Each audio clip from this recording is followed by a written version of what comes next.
Good morning everyone. Tatapos na ako magsumba. Timpla po ako ng green juice. Ito po yung ang green juice ng One of the Lifestyle International. So, pinapakalala ko po. Pinapromote ko na rin po ang green juice. So, isang sachet po, maglagay po tayo ng ito, isang basong tubig. Isang sachet, isang baso. At syempre, dapat po hindi muna malamig para mas mabilis po na makanaw.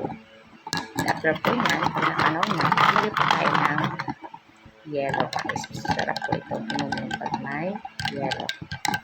So dahil after ko magsumba, ito yung hinahanap ko. But the best po ito, isa sa mga nagdadayot o nagsumba. Mas maganda po ito inumin. Wala mo ng laman ang tiyan. Para po yung kinain niyo po maghapon o magdamag ay malusaw, mailabas po, lalo po sa mga hirap makadumi. Yan, nakaka-enjoy po ito. Sarap. Nakaka-fresh. Yan, kasi medyo malamig. Masarap yun. Meron po siyang sangkap na cucumber, gansiyang gamboja, stevia, and kiwi. Yan po yung sangkap niya. Stevia po para sa mga diabetic. Hindi na nagpaan level of sugar. Okay.